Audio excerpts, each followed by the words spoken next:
Okay, let's do some planting here. And best time to plant the spring. Don't try the summer. I've tried summer and we've lost a lot of trees. And sometimes the nursery, if they have trees on order, they say you got to take it and you got to take it now, or somebody else wants it. It happened to me a couple of years ago. One of our trials, got them in August. We got them planted. They had a real bad hot spell hit, and we lost quite a few trees. Now you got to think about it. They're being watered every day in the nursery. So then you plant them out on a windy hillside. And if you don't get water to them every day, we were trying our best to do that, but they still pull the water out so quickly that they can get overheated. Now we recommend this. Dig the hole twice as wide as the root ball, but plant at the same depth as the container. Don't dig a big, huge hole because the tree will soften and will sink. I actually had a guy dig a big hole with a backhoe. He was going to have the best hole ever. He went down really deep, at least 8 feet. He backfilled with all kind of mulch and everything. And he planted, I think it's like macadamias. He planted his macadamias down around this in Rancho Santa Fe. And he called me and said, "Dr. Bender, my trees are sinking." I said, no, you don't want to do that. So he's up there. Now this is more for citrus. If the grafting is planted too low, the top of the sign may become infected with phytophthora truncanker. Definitely on citrus, keep the graft union at least 6 inches above the soil line. Avocado, there's another type of phytophthora truncanker, but it's best to keep it right up there. Don't let it sink. And then, of course, don't plant too high because the roots get dry. Then we tamp as we go. So here's what we do. These come in like plastic sleeves, open bottom sleeves. You carry them out to the hole with your hand, one hand under the bottom, and the other hand on the lower part of the tree trunk. Not above the graft union, below, because you don't want to break off the graft union. Okay, put the whole thing in the hole, and then we put a little bit of soil in. Well, first of all, we have to take a razor blade knife and we cut the plastic.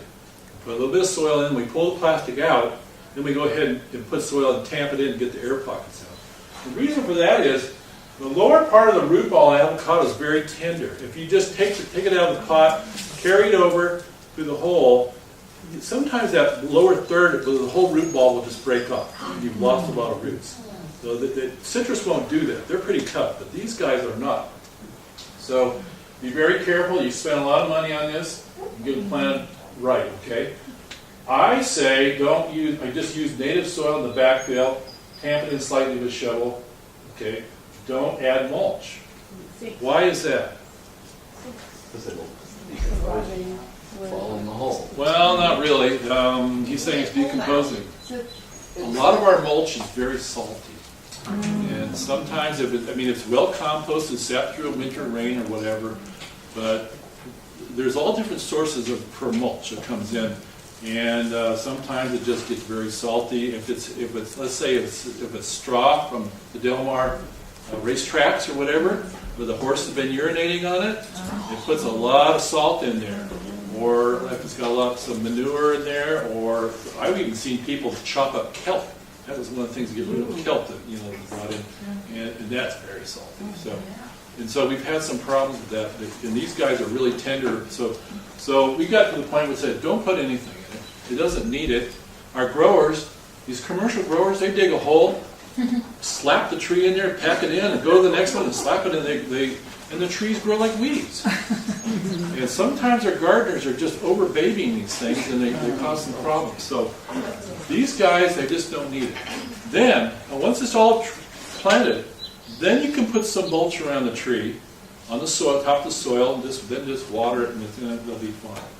Don't pack it up. Don't pack the mulch against the trunk. Keep it away from the trunk. We want that trunk to breathe a little bit. Okay, so water. I start off with drippers right next to the root ball because you want to keep that root ball moist, and then kind of move them as the tree ages. I'll get into this a little bit more, but 4 to 6 inches of water during the month. They love a lot of water. This is a large mature tree now, taking all this water. So we've gone from a baby tree up to a mature tree.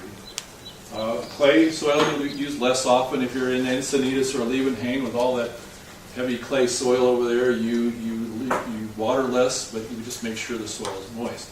If you're in Valley Center on a decomposed granite hillside, you got to water all the time because it doesn't hold the water very well. Sandy soil, we call that sandy soil, it's really granite soil. Water at least once a week, and I'd say twice a week in the summer probably to really do a good job. Now you can do drippers. Our entire industry was started in the 1970s on drippers in Fallbrook, and they started to grow pretty good, and then they just sort of slowed down and stopped. And we couldn't figure out what was going on. We started looking at the drippers. The water was just chimneying down from each dripper and going on down to China. It wasn't spreading out. So we started switching over to mini sprinklers, spread the water out, and then it pushed the salt down below the root zone, and then the trees just sprang to life and started growing again. So everybody now in the commercial industry is on mini sprinklers. I still see lots of bubblers in the home gardens. You can do it with bubblers, but they're difficult to maintain with the berms and things, especially if you're on a slope. If the slope breaks and you don't catch it right away, or let's say a gopher digs a hole through there, and the water drains out, big trouble. Okay, that's real big trouble. Oops. Now this is just some sort of, this is not an avocado, of course, but this is some sort of tree. If we were in a rainy zone, not Southern California, but if we were in a rain, the feeder roots would be here at the drip line. That's why you always hear water at the drip line, because that's in the back in the east, that's where they would grow. But if we put a mini sprinkler over here, these roots will tend to grow right here where the mini sprinkler is putting the water down. And we have less, so we've actually measured 80 to 90% of the roots over here in the wet zone, and maybe 10 to 20% over in the dry zone. And the only water they get is during the rain. So they get a little bit of rain. So there's some rooting over there. Now, if you suddenly switch your mini sprinkler from here over to here for some reason, you'll put the tree in immediate stress. And we've actually done that at the university at the South Coast Field Station. It looked like we about killed a block of trees, and then it took them a year, and they recovered. The poor tree, they probably didn't know what the heck we were doing moving the sprinklers around. But these trees aren't dumb. They put the roots where the water is. Okay, some things you need to know about avocados. Like I said, 80% or 90% of the feeder roots are in the top 8 to 10 inches of soil, and you cannot really change that. They have scaffold roots that are going deeper that hold the tree in place.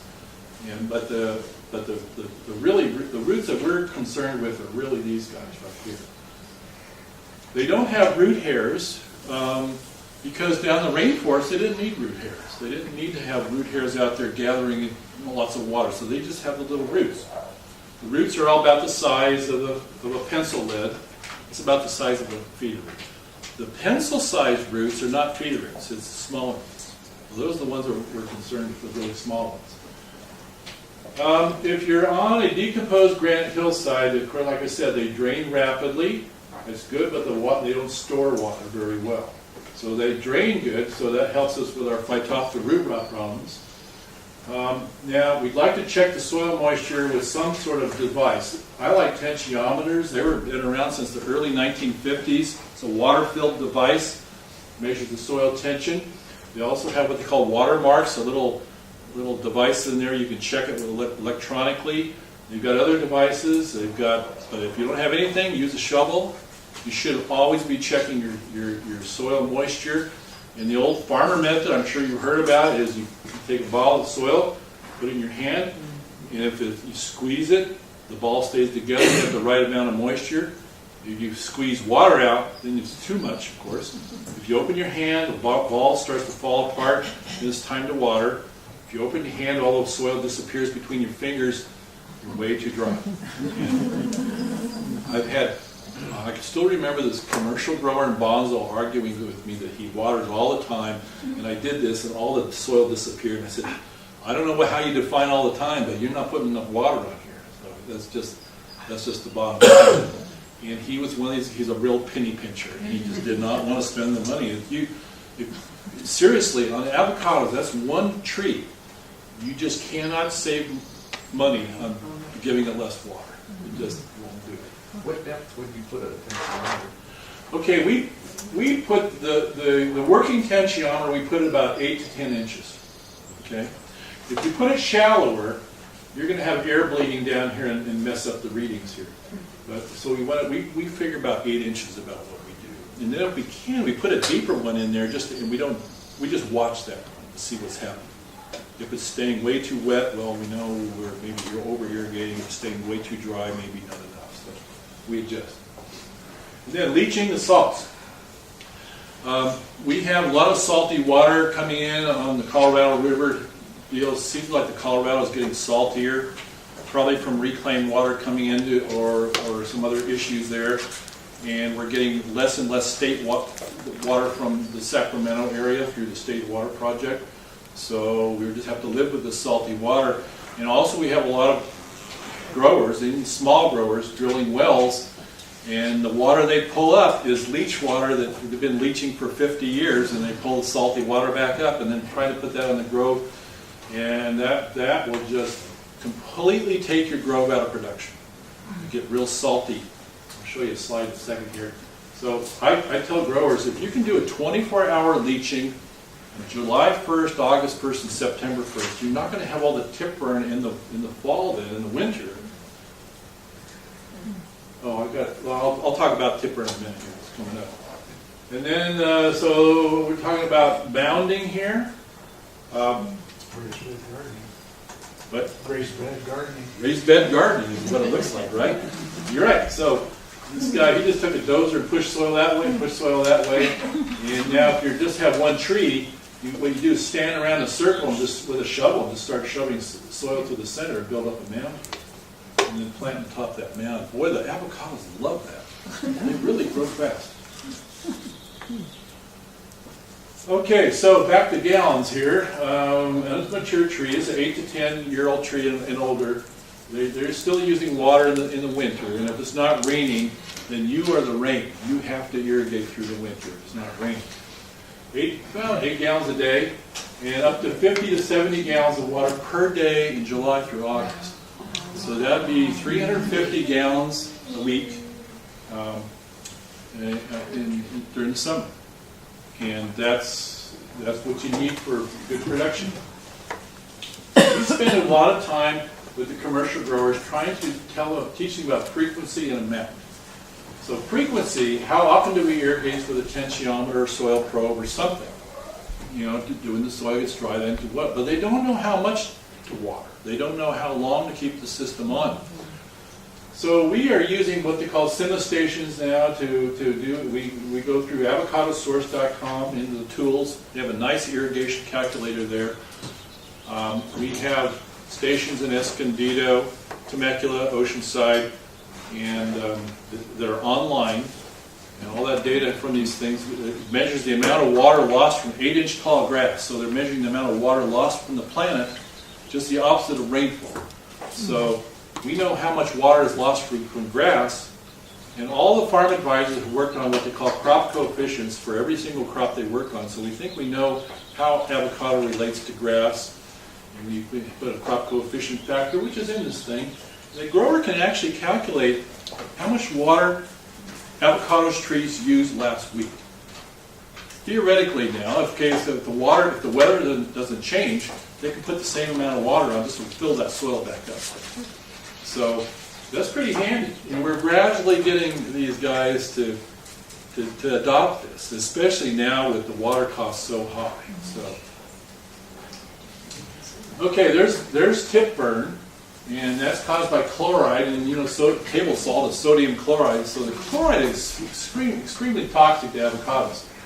And now this is pretty normal. We have lots of tip burn here because of our water. But if it gets worse than this, in fact, I don't like that. But if it gets a third to half the leaf, of course, the only way the tree can get rid of the salt is to drop the leaves during the winter. So it'll drop these leaves and try to replace them in the spring, and at the same time it should be flowering. So all the energy goes into leaf production, and less into flowering and less into fruit set. So if you can do that heavy-duty leaching through the summer, and then the tree doesn't have to drop those leaves, it can keep them, and then we get heavy flowering and heavy fruit set the following spring.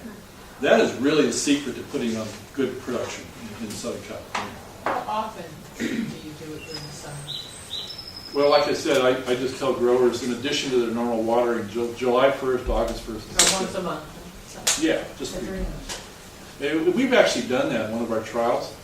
And we did really good. We didn't have any timber in that fall. And so we did really good with that. Now, so growers ask me, okay, 24 hours, what does that mean? Oh. Well, I understand the question because some growers have mini sprinklers that are putting out 12 gallons an hour, and some have mini sprinklers that are putting out 25 gallons. So they want to get it down to gallons. Gallons. We actually haven't done that trial. That's something we should do, but then of course I'm retiring here pretty soon. I keep coming up with ideas we should do, and so I don't know how we can do that. I've read 20% over field capacity. Is that ring true, or does that sound like not enough? No, that's what actually when we figure out the stimulus requirement, we have we usually add 10% onto that, but it does better with 20%. So,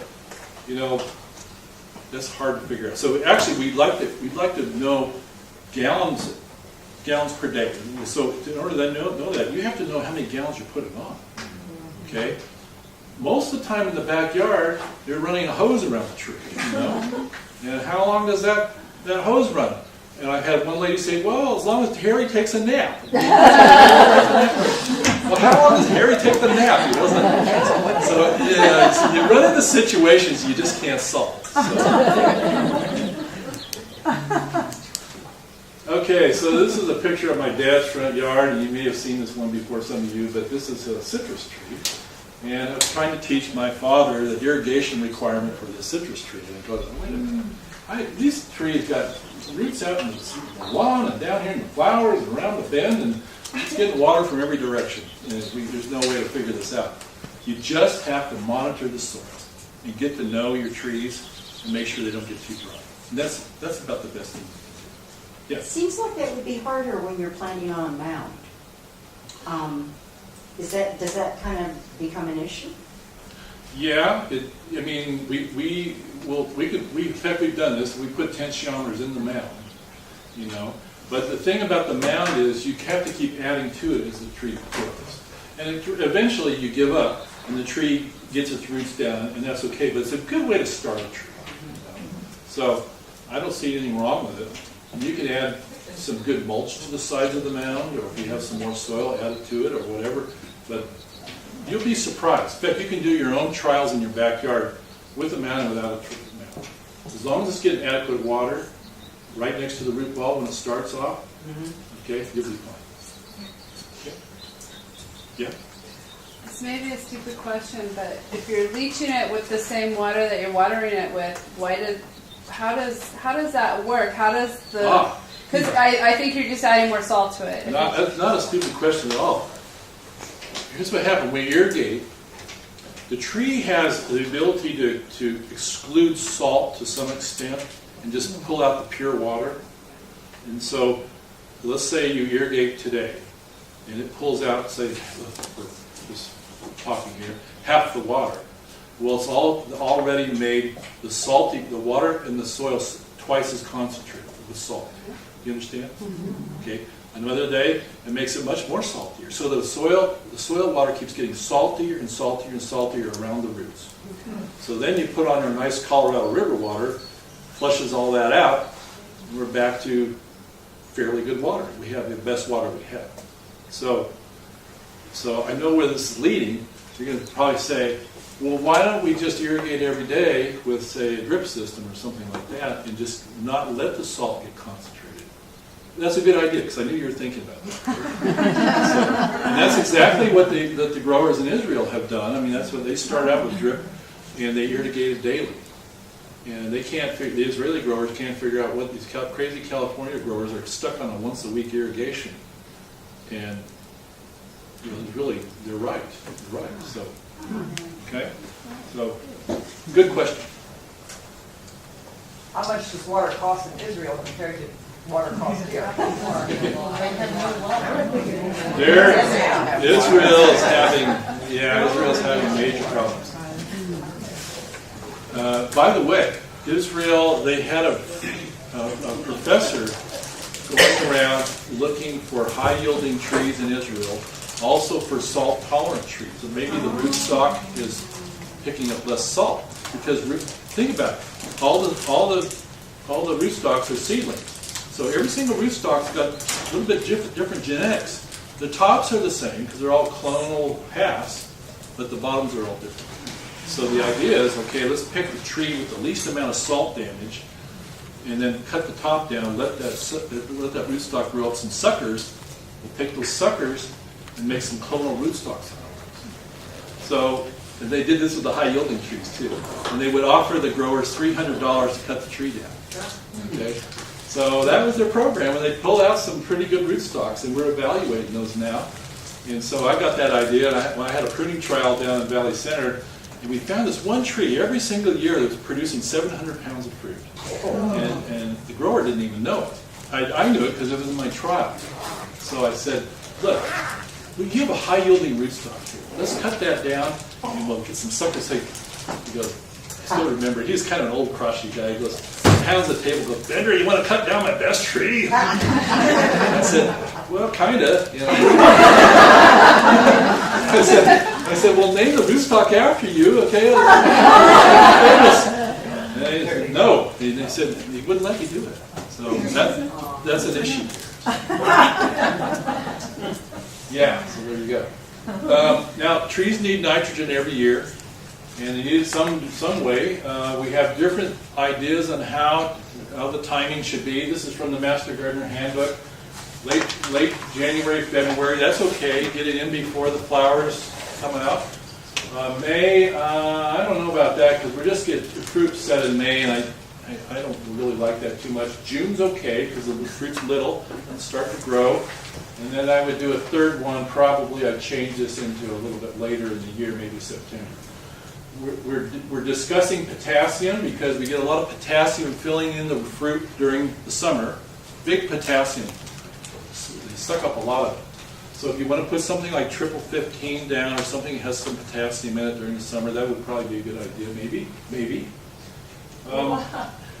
Yeah, that's the thing. I mean, our fertilizer companies recommend potassium during the summer. But we had a professor from Spain come in. He had a 22-year trial with potassium, without potassium. He had all the yield data. And so it became a huge issue in the industry. So he came over and gave a talk to the growers. He said, he showed us his data. Exactly the same yield. Who knows? I'm not ready to do a 22-year trial. So. Yes? Who said that? I did. I think the potassium benefits the health of the tree, too, in addition to bringing on the blossom or whatever. So if you're a home gardener, and we're not spending that much on fertilizer, wouldn't it be advantageous to almost year-round add some? Yeah, I think that's a good idea. You're not going to hurt anything, and you might help with it. That's actually a pretty good point, because if you're short on one thing, you can run into problems. Okay, this comes from the Master Gardener Handbook, and now we know from our trials they take about 1.5 pounds to 2 pounds actual nitrogen. And you've got to be able to figure out the actual nitrogen. Some of our professors think we'll do 8 applications a year, not during the winter, but through the summer, which is probably a good idea. And this is another one. 2/3 applied before the bloom and 1/3 applied in June after the bloom. That's from an old citrus recommendation, and it seems to work fine. It really doesn't seem to make that much difference, to be honest with you.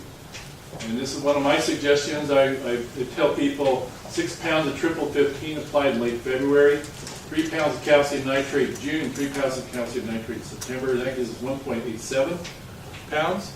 And I've had a lady tell me that her tree wasn't producing much, and she tried that out, and it produced so much that the branches started breaking. It was all my fault. So that's one thing you never say about avocado. We're always shy on fruit set. We're never overabundant on fruit set like peaches and nectarines. So we're always short. So please don't complain. Okay, organic growers. There's lots of ways to handle organic. One of the ways they used to always do it, still do, They would do about a 50-pound bag of easy grain, as a composted chicken manure or some sort of, make sure it's composted. If it's right out of the back end of the chicken, that's not good.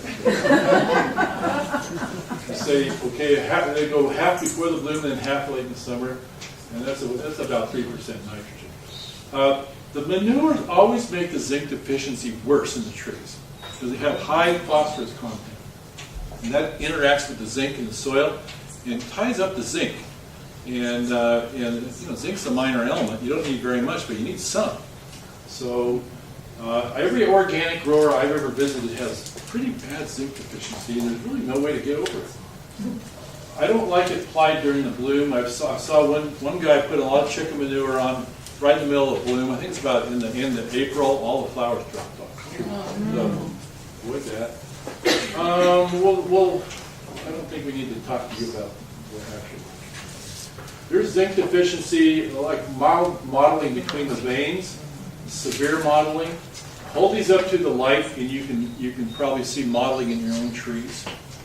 Okay, that can be overcome with about some zinc sulfate on the ground, and usually 3 pounds will last. 3 to 5 pounds will last about 3 years or so, and you'll get over that. Talk about pruning just a little bit. These trees are stumped down. They take a stumping very easily. You cut them down to maybe 3 feet, paint them white, reflect the light and the heat so they don't get sunburned. They can sunburn very easily. So do that immediately, paint them white, and then they'll regrow. And this is about this right here is probably about 2 years after stumping. He's cutting the shoulders here. He's going to maintain these we were maintaining these about 14 feet high, and this is a really good shape because you get fruit set all the way to the ground, flowering fruit set, and if you don't do this, they'll keep growing up, and then you have just a big old trunk here, and all the fruit sets here at the top of the tree up here at the ceiling. So. A couple different styles. This is both stumped here. This came back to what I call fat Christmas tree shape. And this is proposed by Professor Cal Poly. You go inside, do some inside pruning with the idea to get some inside fruit set, and then cut off the shoulders. This is fine, but he brought his class in October to prune these. And they cut off all the fruiting wood for next spring. And I did mine in June. And then they put out a flush in August, and that flush in August is what you want to maintain. So do not do any pruning after August, because you really reduce your production. Avocado root rot. You're all going to run into this, because it seems to be everywhere. This is Phytophthora fungus that attacks the feeder roots, and if you can see the sky through the tree, you probably have some problems. This tree is suffering drought stress. But there's plenty of water in the soil. And that's because the fungus is rotting off the feeder roots. Okay, this fungus came from New Guinea, and the avocado, of course, came from Guatemala, southern Mexico region, and the avocado didn't evolve resistance to this. So somehow they got together here in California. Bang! It's been bad news since the 1930s. The university's had a 50 or 60-year program trying to breed better rootstocks. And we're finally getting some success after all this time. So the best idea is just plant a good rootstock. If you look at the roots very closely, you can see some dieback at the tips of the feeder roots coming in. And they break with a little bit of a brittle snap in your fingers. And you should see nice white roots like here. That's a healthy. This is all root rot here. And this came from the farm advisor in Ventura, and I said, how did you ever find a tree like this? He goes, well, I never did. I picked these out of a healthy tree and brought them over for the picture. So it's a fake picture. I just had to show you, that's how they compare. Okay, so we're seeing this in all the older areas and lots of newer areas too. It goes by water flow, shoes, shovels, all kinds of ways. So sanitation is extremely important. If you don't want to bother with this, just replace with a citrus or a cherimoya and pull it out. You're going to hear this all the time. You're going to hear this. I planted a tree and it died. So I pulled it out, got another one from Home Depot, I planted it again, and it died. Those darn Home Depot trees, and I got another one. If you put the same hole every single time, Like, no, you got root rot there. You got to find go on the other side of the property with a clean shovel and clean shoes, and do some sanitation here. Put a citrus tree in there. Problem solved. Okay, but most people will want to do something. Okay, there is a chemical here, phosphorus acid, induces a defense response in the tree, and it lasts about 100 days, and then kind of poops out, and you have to do it again. So most of the growers do this twice a year. They drill a hole, inject it in the trunk, and because they don't have any roots to pick it up, it's not good putting it on the roots because there's no roots. It is registered in California as a fertilizer. It also has a pesticide registration also. Okay, legally, if you're going to be doing this as a pesticide, you need to buy the pesticide. But if you want to say, I'm just improving the health of the tree, I'm not controlling this particular disease, you're okay. You can use a wood chip mulch. That helps. It creates an environment for a little bit of resistance in the roots. But the best idea is the best rootstock. Now, the Dusa came out of the South African breeding program, and that turned out to be the best one for the last several years. And most of the growers have these tied up. They've sold at least 800,000 of these trees to growers here in California. And they're sold at 2 nurseries, Brokaw and Ventura and this one in Napoleon, C&M. As master gardeners, if you wanted to organize a deal, then they would bring them down here in a truck, and they're kind of expensive, at $30 a tree. But they will sell to groups, garden clubs and stuff, but they won't sell to individuals. Okay. Excuse me, I've read that often, liberal application of worm castings also helps quite a bit. Yes. Yeah, we've done worm casting trials, and this is a pretty cool trial. Actually, we built mounds, and we mended the mounds. So I amended some with worm castings. I amended some with just a mulch. I amended some with chemicals, and we planted. Then it had a non-amended, no treatment. Planted them all, and the chemicals worked pretty good, and so did the worm casting. They worked just as good as the chemicals for about 1 year, and then the worm casting ones started to go downhill. So I could see I'd have to keep adding worm castings every single year. But there is something in worm casting that seemed to work pretty good. Scott, just wave your hand when you want me to quit. Okay? 5 minutes. Okay. Pretty important, and just avoid it if you can. When you buy a tree, on your driveway or in your patio, take it out, take a look at the roots, make sure they look healthy. If you've got black roots or brown roots at the bottom, take it back to the nursery before you plant. If you plant and it dies, well, then they're going to say, well, you had the fungus in the soil. It's not our fault. Okay? So, most of the nurseries are clean. The ones I have, I'll show you up. Those are clean nurseries. We have one coming out of Los Angeles right now that is infected with phytophthora. So, and if you find any good deals on avocado trees, cut rates, don't buy them because they are bad trees. But you have to be cautious doing that because you told us the bottom third of the root ball on an avocado can readily fall off. So Carol, you're too smart. You're too smart for me. You're right, Carol. Okay, let's control all these things. By the way, dogs love avocados. They'll bury an avocado like a bone. If they pick up an avocado that has an infection on it, I've seen them pick them up and take it over to a healthy tree and bury it like a bone. So just inoculate the tree. Here's my shoes. I've isolated phytophthora off my shoes. So you can do it too. And so just think about sanitation. Here's the one virus-like disease we have here called sun blotch. You'll see these kind of funny things in here. Non-curable. You just have to cut the tree down. It can be spread by chainsaw. And it's awfully hard to clean a chainsaw. How do you sanitize a chainsaw? I had a grower tell me, well, I'll just put in a bucket of gasoline and run it. I actually had somebody say that. It's like, man, oh man. I can't recommend that one, I just want to say one more thing about sun blotch. There is a variant of this viroid or virus that doesn't produce, you don't see these symptoms. The only symptom you see is non-fruiting. And every once in a while we'll have somebody say, my tree hasn't set any fruit for 3 years. Time to cut it down. Okay? You could have that variant. Okay, remove the infected trees and make sure the nurseries are not using budwood. This is not up to you. This is more kind of up to us. Maybe watch these budwood trees a little bit. Just one last thing. We do have a new problem in Southern California called the polyphase shot hole borer. Little tiny guy. If you put it on a penny, it's about the size of Lincoln's nose on the penny. Tiny. Carries a fungus in its nose. I don't know what they call that part of the bug that it carries around. And that fungus will infect the tree and kill the tree. It goes to avocados.